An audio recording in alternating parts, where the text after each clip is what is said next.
జై తెలంగాణ, జై తెలంగాణ. గౌరవనీయులు పెద్దలు మాజీ మంత్రివర్యులు అన్న శ్రీ జోగు రామన్న గారు, అదేవిధంగా వేదికపైన ఆసీనులైన పెద్దలు, రాజ్యసభ మాజీ సభ్యులు, మన పార్టీ జనరల్ సెక్రటరీ, కేంద్ర కార్యాలయ ఇన్ఛార్జ్ గారు పెద్దలు రావుల చంద్రశేఖర్ రెడ్డి గారు, గౌరవనీయులు నిర్మల్ నియోజకవర్గ సమన్వయకర్త, ఈరోజు మీ అందరినీ ఈ చేరికల కార్యక్రమంలో ముఖ్యంగా ఈ మాజీ మార్కెట్ కమిటీ చైర్మన్ గారు చేరుతూ ఉన్నారు. చాలామంది ఉప సర్పంచులు, కాంగ్రెస్, బీజేపీ నుంచి చాలామంది ముఖ్య నాయకులు చేరుతున్నారు.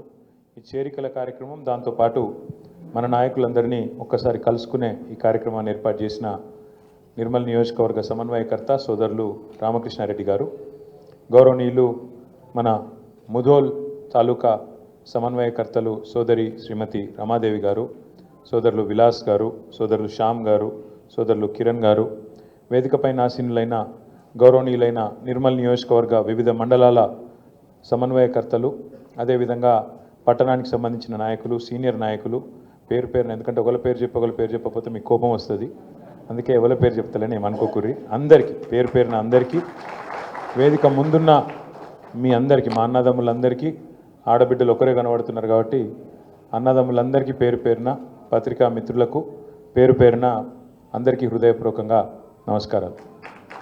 ఊకుకే ఒక వ్యక్తి పేరు తీసుకొని, ఇప్పుడు రామన్న తీసుకున్నాడు, రామకృష్ణారెడ్డి గారు తీసుకున్నారు, ఆ వ్యక్తి పేరు ఊకుకే తీసుకొని ఆయన పెద్దోని చేయాల్సిన అవసరం లేదు. ఎందుకంటే మనకు కష్టం వచ్చినప్పుడే కొన్ని విషయాలు తెలుస్తాయి. పెద్దలు అందుకే ఆలోచించి ఒక సామెత చెప్పారు, కుండ పగిలితే పగిలింది కానీ కుక్క బుద్ధి తెలిసిందని. పోతే పోయింది, మళ్ళీ కుక్క అంటే కూడా బాధ. కుక్క అంటే విశ్వాసం గలది, కుక్క చాలా విశ్వాసం గల జంతువు. వాళ్ళు అట్లా పోలిస్తే కుక్కల సంఘం వచ్చి ఇప్పుడు నన్ను మళ్ళీ నాతో పంచాయతీ పెట్టుకుంటే కష్టం. అరే మేము విశ్వాసం గల గాలతో పోలుస్తామని, అందుకే కుక్క కాదు నక్క అని మార్చుకోవాలి మనం. ఎందుకంటే ఉంటారు, ఇప్పుడు పదవులు, వయస్సు అవి రాగానే మనుషులకు ఒక గౌరవం అనేది దక్కదు. కష్టంలో ఉంటే కూడా తల్లి లాంటి పార్టీని నమ్ముకొని ఉండేటోడే నిజమైన నాయకుడు, నిజమైన కార్యకర్త అయితే తప్ప. ప్రతి పార్టీలో, ప్రతి సంస్థలో రెండు రకాల వ్యక్తులు ఉంటారు. ఒకటి పోరాటవాదులు ఉంటారు, అంటే సందర్భం ఏమైనా కష్టం వచ్చినా, నష్టం వచ్చినా, అధికారంలో ఉన్నా, ప్రతిపక్షంలో ఉన్నా పార్టీ తల్లి లాంటిది, నేను పార్టీని కాపాడుకుంటా, మా నాయకుడిని కాపాడుకుంటా, మా సంస్థను కాపాడుకుంటా అని ఎత్తిన జెండా దించకుండా కొట్లాడేటోళ్ళు పోరాటవాదులు. ఇంకొక రెండో రకం ఉంటారు అవకాశవాదులు. ఎటు అవకాశం ఉంటే అటు, ఎటు గాలి మళ్ళీ అటు జంపు కొట్టేటోళ్ళు. అసలు మీ దగ్గర నిర్మల్లో నిన్న మొన్నటిదాకా మనతో ఉన్న నాయకుడికి అసలు కనీసం సిగ్గు, లజ్జ ఏమైనా ఉందా? ఎందుకంటే కాంగ్రెస్లో పోతా అంటే కాంగ్రెస్ వాళ్ళు వద్దని టెంట్ పెట్టి ధర్నా చేసిరు, ఈయన వద్దని. అయినా కూడా సిగ్గు లేకుండా పోయినట్టుగా, అంతకంటే ఏం చెప్పాలి నేను? ఇప్పుడు ఆ పార్టీలో కనీసం ఆయన ఎవడన్నా కుర్చేసి కూర్చోమంటోడు ఉన్నాడా? అపాయింట్మెంట్ ఇచ్చేటోడు ఉన్నాడా? నిన్న మొన్నటిదాకా ఇక్కడ మంచిగా బ్రహ్మాండంగా మంత్రి, జిల్లా మంత్రిగా ఉండి ఇవాళ అక్కడ పోయి అపాయింట్మెంట్ లేదు, గౌరవం లేదు, ఇంత బతికి ఆఖరికి ఏం లాభం చెప్పండి?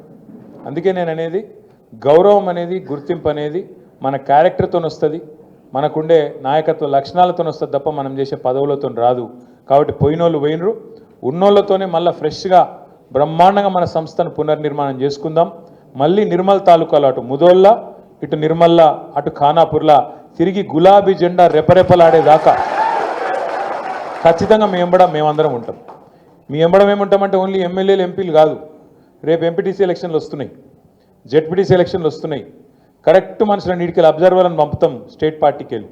కరెక్ట్గా ఒక్కొక్క నియోజకవర్గం, ఒక్కొక్క ఊరు ఎక్స్రే తీస్తాం. తీసి ఆడ ఎవరు ఏంది ఎట్లా, ఎవరైతే ఖచ్చితంగా మనకు రేపు మళ్ళీ గెలిచినాక జంపాయేటోళ్ళు వద్దు, గెలిచినాక మనెంబడ ఉండేటోళ్ళు, నికాల్సుగా ఉండేటోళ్ళని పట్టుకొని దేవులాడి అట్లాంటి వాళ్ళకి టికెట్లు ఇచ్చుకుందాం. రామన్న లాంటి పెద్దలు ఉన్నారు, చంద్రశేఖర్ రెడ్డి అని ఉన్నాడు, ఇంకా చాలామంది పెద్దలు ఉన్నారు, సమన్వయం చేస్తారు.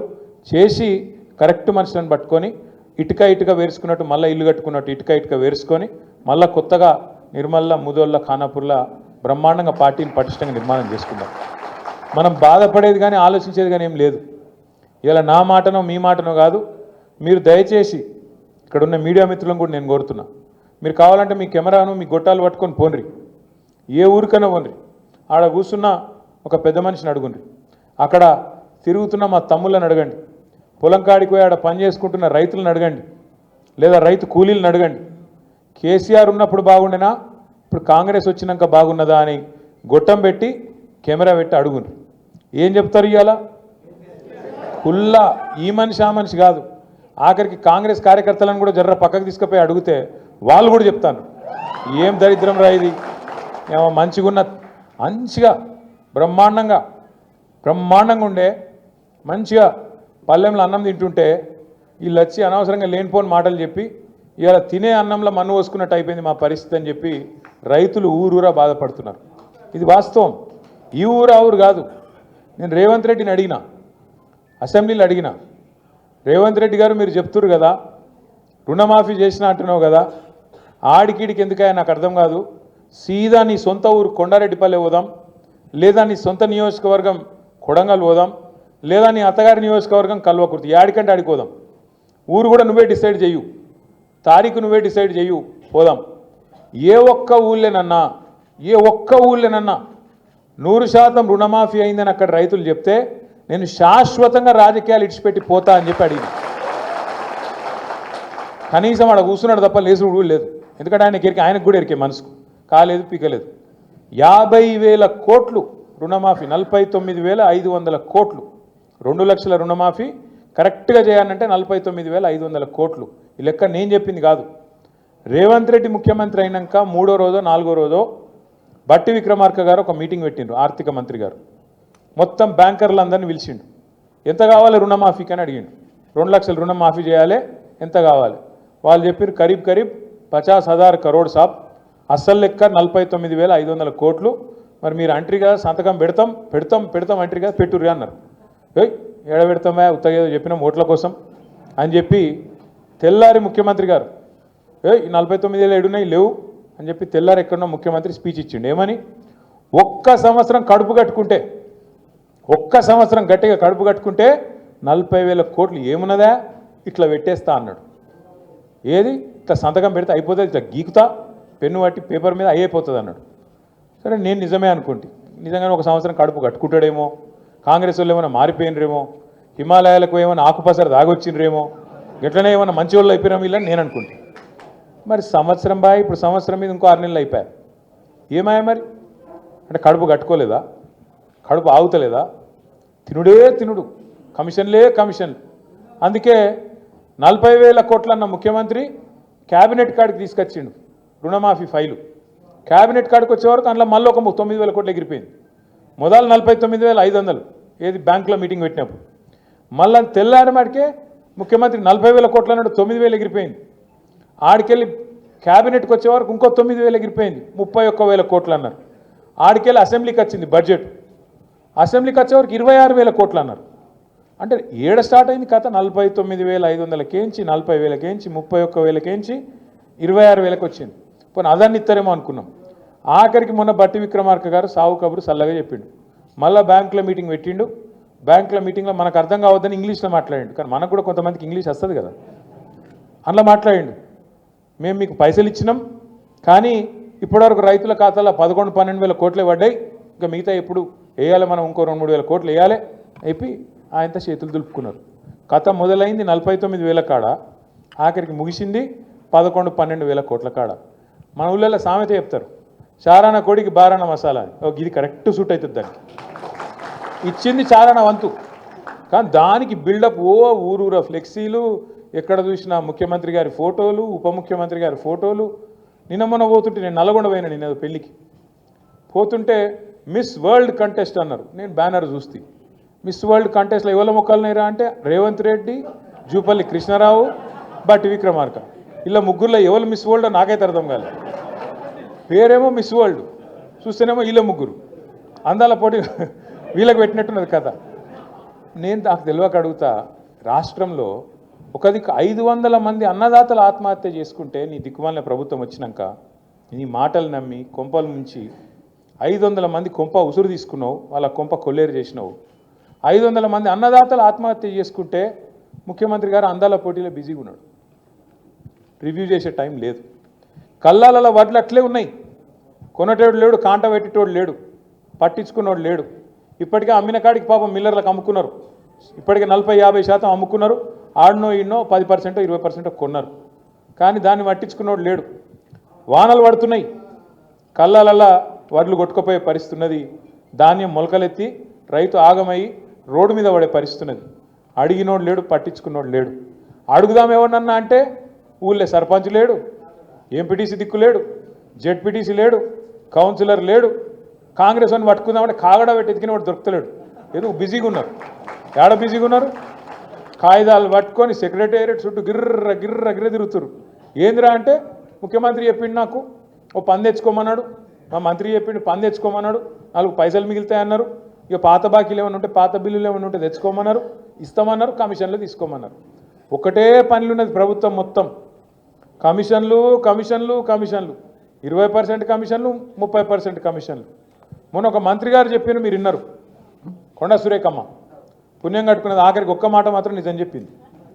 మా ప్రభుత్వంలో ఫైళ్ళు కదలాలంటే మంత్రులు చేయి దడపందే కాదు, కానీ నేను ఒక్కదాన్ని మాత్రం మంచిదాన్ని మా వాళ్ళు అందరూ లంగాలని చెప్పింది ఆమె నిజాయితీ. ఆమె సంగతి నాకు తెలియదు కానీ మాట మాత్రం చెప్పింది, కుల్ల చెప్పింది. మంత్రులు పైసలు తీసుకుంటారు, ఫైళ్ళు కదలాలంటే నిజాయితీగా చెప్పింది. ఇంకో తమ్ముడు ఉన్నాడు ఎమ్మెల్యేగా, మహబూబ్నగర్, ఆయన కుల్ల చెప్పిండు, కాంగ్రెస్ ఎమ్మెల్యే 30% కమిషన్ తీసుకుంటాను మా మంత్రులని. ఇక ఆఖరికి కాంట్రాక్టర్లు వచ్చి సెక్రటేరియట్లో ధర్నా పెట్టింది. ఉప ముఖ్యమంత్రి బట్టి విక్రమార్క ఛాంబర్ ముంగట 20% కమిషన్ 30% కమిషన్ నీకిస్తే మాకేం మిగులుతుందిరా భయ్ అని చెప్పి వాళ్ళు. ఇదంతా ఎందుకు చెప్తున్నా అంటే ఇక కమిషన్ల లొల్లి మొత్తం ఊరూరికి పోయింది, గ్రామానికి పోయింది, మనిషికి పోయింది. వీళ్ళంతా కుంభకోణాలు ఎంత దోపిడీ చేస్తున్నారో ఈ 16-17 నెలలనే బిల్డర్లను, కాంట్రాక్టర్లను, ఆఖరికి చిన్న నాయకులను ఎవ్వని వదలకుండా తాట తీస్తున్నారు, కమిషన్లు తింటున్నారు అనే మాట తెలిసినాక మరి పబ్లిక్ మైండ్ డైవర్ట్ చేయాలి కదా. అందుకే ముఖ్యమంత్రి ఏం చేసిండు, కేసీఆర్ గారికి కమిషన్ నోటీసులు, ఏది కాళేశ్వరం కమిషన్ నోటీసులని ఎన్నో కథ. ఇక అది రాగానే మిగతాన్ని మరుగున పడతాయి. కేసీఆర్ అంటే మన ఎట్లుంటుందో వరంగల్లో చూసిరు కదా, మీరు వచ్చిరు అందరూ. కేసీఆర్ కదిలితే మొత్తం మళ్ళీ తెలంగాణ సమాజం అంతా అక్కడికి వచ్చి వరంగల్కి వచ్చి చరిత్రలో చూడని ఒక అద్భుతమైన మీటింగ్ అద్భుతంగా విజయవంతం చేసినందుకు నిర్మల్ జిల్లా నాయకులకు, నిర్మల్ తాలూకా నాయకులకు కూడా మనస్ఫూర్తిగా ధన్యవాదాలు చెప్తున్నాను. కేసీఆర్ కదలంగానే వీళ్ళకి భయం పుట్టుకునేది. మళ్ళీ అమ్మ కేసీఆర్ బయటికి వచ్చిండు, మళ్ళీ లక్షల మంది వచ్చిర్రు, ఇక మన పని తుస్సు. కాబట్టి ఏం చేయాలి, ఏదో ఒకటి చేయాలి, నోటీసులు ఇవ్వాలి, ఏదో జరుగుతుందన్నట్టు బిల్డప్ ఇవ్వాలి, ఏదో ఒకటి చేసి మన వైఫల్యాల నుంచి, మన అటర్ ఫ్లాప్ గవర్నమెంట్ నుంచి ప్రజల దృష్టి మలచాలి. నిన్నగాక మొన్న నేను గుల్జార్ హౌస్ అని హైదరాబాద్లో చార్మినార్ పక్కకే ఉంటుంది, అక్కడ పెద్ద అగ్ని ప్రమాదం జరిగింది. ఒకటే ఇంట్లో ఒకటే కుటుంబానికి సంబంధించిన వాళ్ళు 17 మంది చచ్చిపోయారు. కనీసం ముఖ్యమంత్రికి అర నిమిషం టైం లేదా, గీంచేలు గడికి పోయి కుటుంబానికి నేనున్నా, జరిగిందేదో జరిగింది, అక్కడ యాక్సిడెంట్ అయింది, మళ్ళా కాకుండా చూస్తా, ఎండాకాలం ఇట్లా ఎట్లయింది రివ్యూ చేయొద్దా? టైం లేదు, బిజీ. దేనిలో బిజీ? అగ్ని ప్రమాదం బాధితులను చూసేందుకు టైం లేదు, అందాల పోటీలలో బిజీ, డ్రోన్ షోలలో బిజీ. మింగ మెతుకులేదు కానీ మీసాలకు సంపెంగ నూనె పెట్టిండేట వెనకటికి కూడా. ఒకది ఈయననే చెప్తాడు, మన బతుకు బిచ్చ బతుకు అయిపోయింది, మనం దిక్కు దివానం లేకుండా ఆగమైపోయినామని చెప్తాడు ఈయననే. నేను అసెంబ్లీలో చెప్పినా మళ్ళీ చెప్తున్నా మీ అందరికీ. ఆ మధ్యలో ఒక సినిమా వచ్చింది అపరిచితుడు, చూసిరు ఎవరన్నా? అలా ఇద్దరు ఉంటారు, ఒకటే మనుషులు ఇద్దరు ఉంటారు అన్నాడు. వాడు ఇటు చూస్తే ఒక తిరుగుంటాడు, అటు దిగు ఒక తిరుగుంటాడు. ఇటు చూస్తే రాము అట, అటు చూస్తే రెమో. రెమో అనేటోడు లంగా, రాము అనేటోడు మంచోడు. అర్థమైంది కదా? రెమో అనేటోడు లంగా, రాము అనేటోడు మంచోడు. ఈ రెమో అనేటోడు ఏమంటాడు, ఏ కేసీఆర్ అప్లపాలు చేసిపోయిందివా రాష్ట్రాన్ని, మొత్తం దివాలా తీసింది రాష్ట్రం, మన బతుకు బిచ్చ బతుకు అయిపోయింది. ఇక నేనైతే నన్ను పోతే ఢిల్లీలో దొంగను చూసినట్టే చూస్తుండ్రు. దొంగ లెక్కనే చూస్తారు కదా, దొంగను చూసినట్టే చూస్తుండ్రు నన్ను. ఎవరైనా అపాయింట్మెంట్ అడిగితే వీడు చెప్పులు ఎత్తుకపోతాడేమో అని చెప్పి అపాయింట్మెంట్ కూడా ఇస్తలేరు అని రెమో అంటాడు. ఏది నాకు అప్పే ఉడతలేదు అని రెమో. రాము అంటే ఏమంటాడు, అదే మనిషి మళ్ళా వాడేమంటాడు అసెంబ్లీలో, నేను 1,58,000 కోట్లు అప్పు చేసిన అని. అదే రేవంత్ రెడ్డి రాము రూపంలో అసెంబ్లీలో నేను 1,58,000 కోట్ల అప్పు 16 నెలల్లో చేసిన అంటాడు. కేసీఆర్ గారు 10 ఏళ్లలో సంవత్సరానికి 40,000 కోట్ల అప్పు చేస్తే అది తప్పట. కానీ రేవంత్ రెడ్డి గారు సంవత్సరంలో 1,60,000 కోట్ల అప్పు చేస్తే అది తప్పు కాదట. ఇప్పుడు కేసీఆర్ గారేమో అప్పు చేస్తే ఏం చేసిండు, 73,000 కోట్ల రూపాయలు రైతు బంధు రూపంలో మీ అందరికీ టింగు టింగు టింగు అనుకుంటా 11-12 సీజన్లు మీ ఖాతాలు వేసిండు. మరి రేవంత్ రెడ్డి గారు 1,60,000 కోట్లు అప్పు చేస్తేవి ఏం చేసినావు, ఆడబెట్టినావు? టింగు టింగ్ అంటే కేసీఆర్ యాదికొస్తాడని టకీ టకీ అన్నాడు. యాడరబై టకీ టకీ అంటే ఇంతవరకు టకీ లేదు, టికీ లేదు. ఒక్క కాడ మాత్రం పడుతున్నాయి టకీ టకీమని. ఏడా అది కరెక్ట్ మాట. ఢిల్లీలో మాత్రం టంచన్గా కొట్టకపోతే ఈయన పోస్ట్ హూస్టింగ్ కదా, మీకు తెల్లారు లేచే వరకు కాంగ్రెస్లో ఎవడు కుర్చీ ఎవడు గుంచుతాడో తెలియదు. అక్కడ మాత్రం పైసలు దన్ పడుతున్నాయి.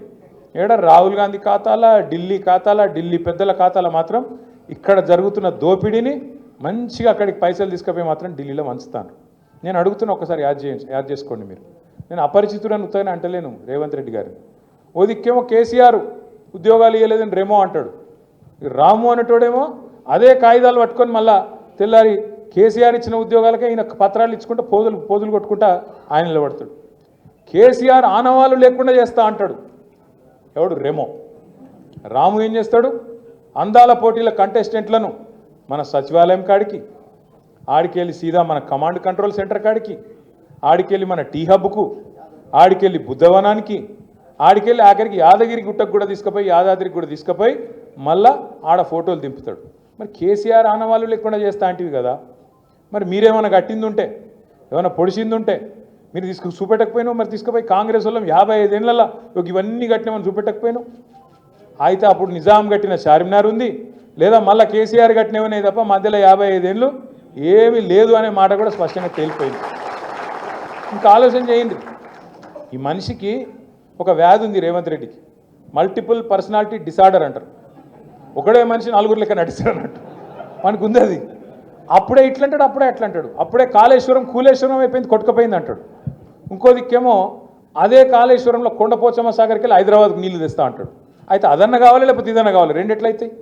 కొండపోచమ్మ ఉన్నదే కాళేశ్వరంలో ఉన్నాయి, మల్లన్న సాగర్ ఉన్నదే కాళేశ్వరంలో ఉన్నాయి. అది కూలిపోతే మరి నీళ్ళు ఎక్కడికి వెళ్ళున్నాయి? మల్లన్న సాగర్లో, కొండపోచమ్మ సాగర్లో. అయినా నాకు తెలియక అడుగుతా, నాకు నిజంగానే తెలియక అడుగుతున్నా. ఇప్పుడు మీరు ఒక ఇల్లు కట్టిర్రు అనుకో, ఇల్లు కడితే 2 నెలలు మంచిగానే ఉన్నది, బందోబస్తు ఉన్నది, ఇల్లు ఇబ్బంది లేదు.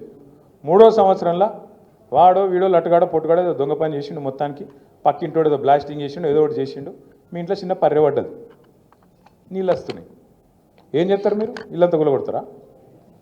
కాదు, బుద్ధున్నోడు ఏం చేస్తాడు, దాన్ని మంచిగా రిపేర్ చేసి ఏదో బందోబస్తుగా మొదలు 4 రోజులు అది ఊతాం, అది దాన్ని ఏమంటారు, పూసేది ఏమంటారు దాన్ని, లప్పం కొడతాం. లప్పం కొట్టి నీళ్ళు రాకుండా చేస్తాం, దబ్బన తాత్కాలిక మరమ్మతు. కాదు కూడదంటే దాన్ని శాశ్వతంగా ఏదన్నా రిపేర్ చేసుకొని దాన్ని బందోబస్తుగా చేస్తాం. బుద్ధినోడు ఎవడని అదే చేస్తాడా? ఎవడని ఇల్లు గులగొడతాడా? మొత్తానికి పర్యబడితే రేవంత్ రెడ్డి మాత్రం ఇల్లు గులగొడతా, సమస్యనే లేదు. కేసీఆర్కి పేరు వచ్చింది, కాళేశ్వరం కడితే నేను బరాజ్ని గులగొడతా, కూలగొట్టి మళ్ళా కడతా. మేస్త్రా మన్నా, మేస్త్రి అంటే మనోడు కూడా అంటుండు, గుంపు మేస్త్రి కదా అంటుండు. మేస్త్రి అంటే కట్టేటోడు, వీడు కూలగొట్టేటోడు. కూలగొడుతుంది కూడా సెపరేట్ మేస్త్రీలు ఉంటారు. మీరు చూడుర్రి, 17 నెలల 17-18 నెలల ఒక్క ఇటుక పెట్టిండా ఎక్కడైనా? కొత్త ప్రాజెక్ట్ ఏదైనా కట్టిండా? కేసీఆర్ మరి 40,000 కోట్ల అప్పు సంవత్సరానికి చేస్తే రైతు బంధు ఇచ్చిండు, కరెంటు మంచిగా చేసిండు, నీళ్లు మంచిగా చేసిండు, ప్రాజెక్టులు కట్టిండు, ఇల్లు కట్టిండు, ఇన్ని కథలు చేసినావు. నువ్వేం చేసినావు? ఇక ఎన్ని చెప్పాలి, రైతు వేదిక చెప్పాలి, ఎన్ని చెప్పాలి? ఇంకా నేను ఊరూరికి డంపింగ్ యార్డ్ కట్టినాం, నర్సరీ కట్టినాం, వైకుంఠ ధామాలు కట్టినాం, 1-2 ఇవన్నీ చెప్పమంటావు అంటున్నా. అందుకే ఈ బాగానే ఉంది, అన్నీ చెప్తున్నావు కదా. మరి నిర్మల్ ఎందుకు ఓడిపోయారు? మరి మీరు ఇన్ని చేసి నిర్మల్ ఎందుకు ఓడిపోయారు? నేను ఏమంటున్నా అంటే, ఒక నిమిషం నేను ఏం చెప్తున్నా అంటే, మీరు దయచేసి ఒకటి గుర్తుపెట్టుకోండి, నిర్మల్లో కానీ ముదోళ్ళ కానీ ఇంకొకటి పని అంతటా అయింది, ఫలితాలు కొన్ని చోట్లనే వచ్చినాయి.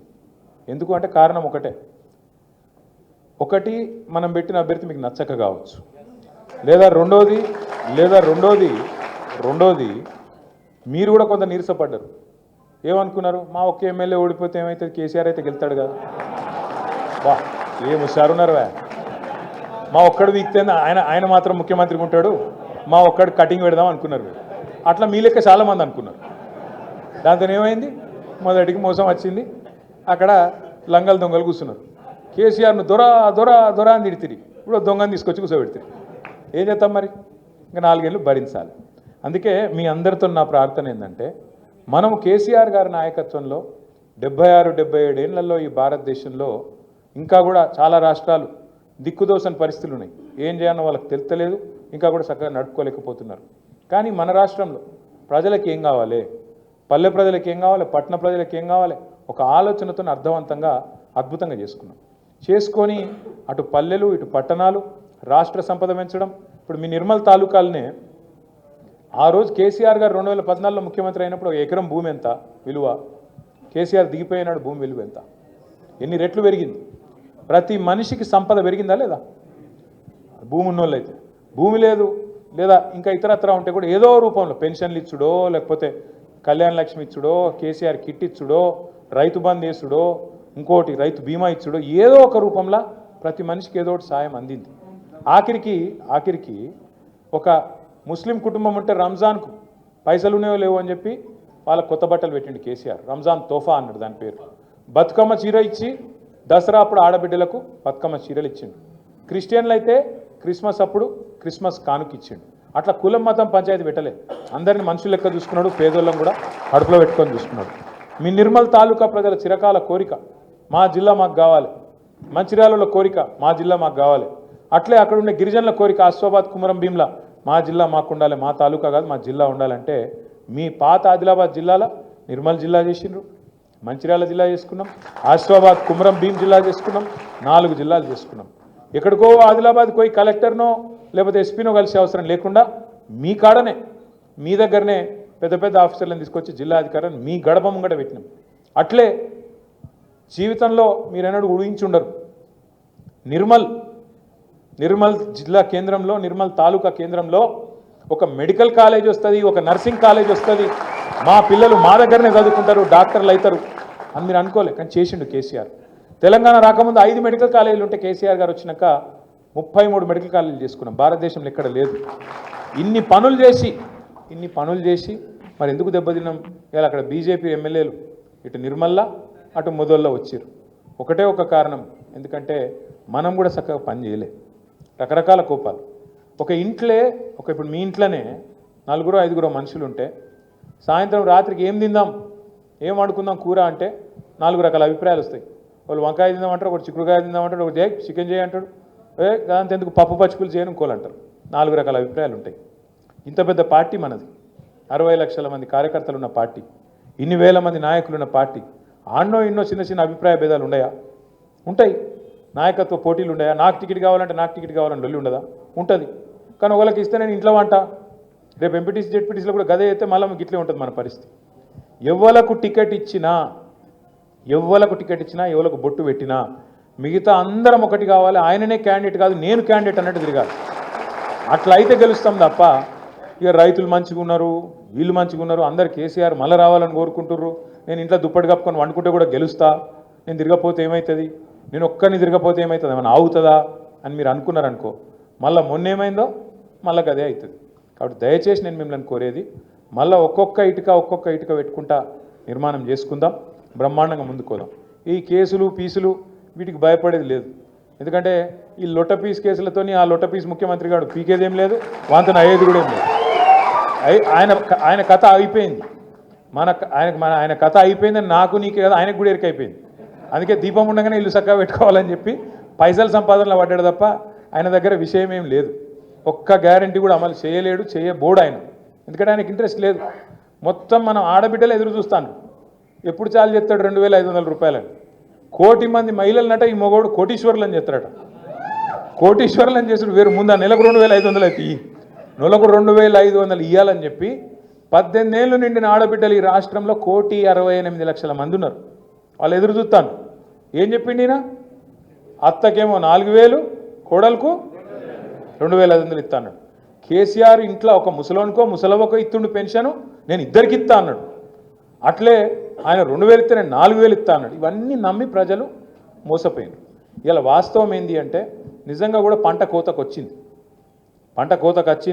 కేసీఆర్ గారు తిరిగి రావాలన్న అభిప్రాయం ప్రజల్లో బలంగా ఉన్నది. కానీ పంట కోసుకునేదానికి కూడా మనకు తెలివి ఉండాలనే లేదా? మళ్ళీ పోయి కోయాలంటే కూడా మీరు కొడవళ్ళు పట్టాలి, కూసోవాలి, కొద్దిగా ఒళ్ళు వంచాలి, పార్టీ నిర్మాణం చేసుకోవాలి, ఎక్కడికక్కడ కమిటీలు చక్కగా వేసుకోవాలి, మెంబర్షిప్ చేసుకోవాలి, తూకిత్తా మైకిత్తా అని పంచాయతీలు ఇంట్లో పెట్టుకోవాలి. కానీ బయటికి పోయి కొట్లాడద్దు, బజార్లో పడి ఆగం కావద్దు. మళ్ళా గులాబీ జెండా ఎగరాలే నిర్మల్ల ముదోళ్ళ ఖానాపూర్ తాలూకాల అంటే మీరు దయచేసి దండం పెట్టి చెప్తున్నా, ఇంట్లో పంచాయతీలు ఉంటే ఇంట్లో మాట్లాడుకోవాలి కానీ బజార్కి ఎక్కద్దు, కొట్లాడద్దు. ఏమన్నా ఉంటే రామన్న సొంటి పెద్ద మనిషిని పిలుచుకోవాలి, కూర్చోబెట్టుకోవాలి. మీ దగ్గర అనిల్ జాదవ్ ఎమ్మెల్యే ఉన్నాడు, కోవలక్ష్మక్క ఉన్నది, వాళ్ళతో ఏమైనా ఉంటే చెప్పుకోవాలి. అంతేగాని బజార్లో పడి పరువు తీసుకోవద్దు. చివరిగా నేను మీ అందరితో ప్రార్థించేది, మీ అందరినీ కోరుకునేది ఒకటే ఒక్కటి. ఎప్పుడైనా కూడా మనం గుర్తుపెట్టుకోవాల్సింది ఒకటే, రాజకీయాల్లో అప్పుడప్పుడు పైన ఉంటాం, అప్పుడప్పుడు కింద ఉంటాం. అప్పుడప్పుడు ఇదే ప్రజలు మనకు 10 ఏళ్ల పాటు అధికారంలో ఉండమని ఆశీర్వాదం ఇచ్చారు. ఇప్పుడు కొత్త పాత్ర పోషించండి, మీరు ప్రతిపక్షంలో ఉండండి అని చెప్పి వాళ్ళు మనకు ఒక బాధ్యత ఇచ్చారు. ఇలా ప్రతిపక్షంలో ఉండి కూడా రేవంత్ రెడ్డిని నిద్ర పట్టకుండా మరి ఆయనను తెల్లారు లేస్తే ప్రతిరోజు నిలదీస్తున్నాం, ప్రజల తరపున అడుగుతున్నాం. ముసలోళ్ళకు పెన్షన్లు ఎప్పుడు పెంచుతున్నాం అని అడుగుతున్నాం. మహిళలకు 2500 ఎప్పటి నుంచి ఇస్తామని అడుగుతున్నాం. ఆడబిడ్డలకు స్కూటీలు ఇస్తాను ఏమైందని అడుగుతున్నాం. ఈ తులం బంగారం ఏమాయని అడుగుతున్నాం. రైతు బంధు 15,000 ఎప్పుడైతుందని అడుగుతున్నాం. రైతు కూలీలకు 12,000 ఇస్తాను ఎక్కడ పోయినాయి అని అడుగుతున్నాం. ఆటో డ్రైవర్లకు సంక్షేమ బోర్డు ఏమాయ అని అడుగుతున్నాం. బీసీలకు 20,000 కోట్ల బడ్జెట్ అను ఏడవైందని అడుగుతున్నాం. SC sub plan, BC sub plan, minority sub plan ఒక్కొక్కలకు నోటికొచ్చిన మాటలు చెప్పినావు, ఏడవైనాయి అవన్నీ అని చెప్పి ఒక్కొక్కటిగా అడుగుతున్నాం. దయచేసి మీరు కూడా చేయవలసింది ఏంటంటే, రాబోయే రోజుల్లో మనకు జూన్ మాసంలో మరి జూన్ జూలైలో మెంబర్షిప్ స్టార్ట్ అవుతుంది. అటెన్క కమిటీలు వేసుకోవాలి. కమిటీలు వేసుకున్న తర్వాత శిక్షణా తరగతులు ఉంటాయి. ఇప్పుడు నేను మాట్లాడిన దానికంటే అద్భుతంగా మాట్లాడేటోళ్ళు మీ దానిలో చాలామంది ఉన్నారు. ఇక్కడ నేను మైక్ ఇస్తే ఇరగదీసేటోళ్ళు చాలామంది ఉన్నారు. మీ అందరికి కాకపోతే సబ్జెక్ట్ నేర్పియాలి. ఏం జరుగుతుంది, ఏమవుతుంది, ఊరూరికి ప్రతి మనిషికి మళ్ళా మోసం జరగకుండా. కేసీఆర్ అడిగిండు ఆనాజే ఎలక్షన్లు అప్పుడే చెప్పిండు, చిలుకకి చెప్పినట్టు చెప్పిండు, మీకు కాళేశ్వరం కావన్నా శనేశ్వరం కావన్నా అన్నాడు. మీరు శనేశ్వరం తెచ్చి నెత్తి మీద పెట్టుకుని ఏం చేస్తాం మనం? ఇప్పుడు బాధపడేం లాభం లేదు. చెప్పినాం, మనం అందరం స్పష్టంగా చెప్పినాం. కాంగ్రెస్ నమ్మితే కరెంట్ ఉండదు అని చెప్పినాం. కాంగ్రెస్ కావన్నా కరెంట్ కావన్నా అని చెప్పినాం. ఇవన్నీ విన్నారు కానీ ఆశపడ్డరు. కేసీఆర్ మాకు మంచిగా బువ్వ పెట్టిండు కానీ ఆయన పంచపక్ష ప్రమాణాలు పెడతా అంటుండు కదా, సూత్తం అనుకున్నారు, పోయిండు. ఇవాళ దెబ్బతిని బాధపడతారు. అందరూ కూడా తెలంగాణ వ్యాప్తంగా పశ్చాత్తాపడుతూ ఉన్నారు. వాళ్ళని మనమే దగ్గర తీసుకోవాలి. మనోళ్ళు మందోళ్ళని నూకేయద్దు. ఖచ్చితంగా మెంబర్షిప్లా ఎంతమంది నిర్మల్ తాలూకాలో మీరు చేల్చుకోగలుగుతారో, ఎంతమంది నిర్మల్ జిల్లాలో మీరు దగ్గర తీసుకోగలుగుతారో తీసుకోండి. జాగ్రత్తగా చేసుకుందాం. పెద్దలు జోగు రామన్న గారి నేతృత్వంలో, ఇంకా సీనియర్ నాయకుల నేతృత్వంలో నిర్మల్ జిల్లాలో మళ్ళీ తిరిగి పార్టీకి పూర్వ వైభవం వచ్చేదాకా అందరం కంకణబద్ధులమై పనిచేద్దామని చెప్పి మళ్ళొకసారి ఇంత దూరంకి వెళ్ళి మీరు వచ్చిండ్రు. మీ అందరికీ శిరస్సు వంచి ధన్యవాదాలు చెప్తూ లాస్ట్ ఒకటే మాట. నిన్న సుప్రీంకోర్టులో పాలమూరు రంగారెడ్డి ఎత్తిపోతల పథకం మీద ఎవరో కేసు వేస్తే ఆ కేసు కొట్టేసింది సుప్రీంకోర్టు. ఇది ఏం తప్పు జరగలేదు, అంత చక్కగానే జరిగిందని. అదే సమయంలో సుప్రీంకోర్టు ఒక మాట అన్నది, కాళేశ్వరం అనేది ఒక ఇంజనీరింగ్ అద్భుతం అనే మాట కూడా సుప్రీంకోర్టు స్వయంగా చెప్పింది. ఎందుకు చెప్తున్నా అంటే, ఎవడు ఏమన్నా ఎవడు కారు కూతలు కూసినా మనం యాది పెట్టుకోవాల్సింది ఒకటే. చిన్నప్పుడే పెద్దోళ్ళు చెప్పారు మనోళ్ళు, నిజం అనేది కడప దాటే లోపల అబద్ధం అంగేసుకుని ఊరంతా తిరిగేస్తుందట. అట్లే ఈ లంగలు వీళ్ళు కాంగ్రెస్ వాళ్ళు. నా డౌట్ అయితే వాళ్ళే గులగొట్టింటారు. ఆ రోజు మేడిగడ్డ దగ్గర కూడా బాంబు గింబ పెట్టి వీడియో ఏదో చేసింటాడు. అందుకే అంత లుచ్చగాళ్ళు చేసి మళ్ళీ వాళ్ళే బదనాం చేసి పర్రెపడితే ఇగో కాంగ్రెస్ వాడేమో దున్నపోతు తినింది అన్నాడు, బీజేపీ వాడేమో దుడ్డని కట్టేని ఎక్కడుందిరా దుడ్డే అని వాడు తిరుగుతాడు. ఎన్డీఎస్ఏ రిపోర్టర్ ఇద్దరు ఒకటే దొంగలు, ఇద్దరు దొంగలే. కాంగ్రెస్ వాడు బీజేపీ వాడు. ఇద్దరిని నమ్మద్దు, మనం అప్రమత్తంగా ఉండాలి. తప్పకుండా ఇద్దరిని కూడా ఎండగట్టి మళ్ళీ తెలంగాణకు గుండె ధైర్యమైన గులాబీ జెండాను మనమే మళ్ళొక్కసారి ఎగిరేయాలని చెప్పి మీ అందరినీ కోరుతూ, జై తెలంగాణ, కేసీఆర్ గారి నాయకత్వం, జై తెలంగాణ. ఒక్క నిమిషం ఇవ్వద్దు, జాయినింగ్ వాళ్ళని పిలువండి. జాయినింగ్ అయ్యేటోళ్ళు సోదరులు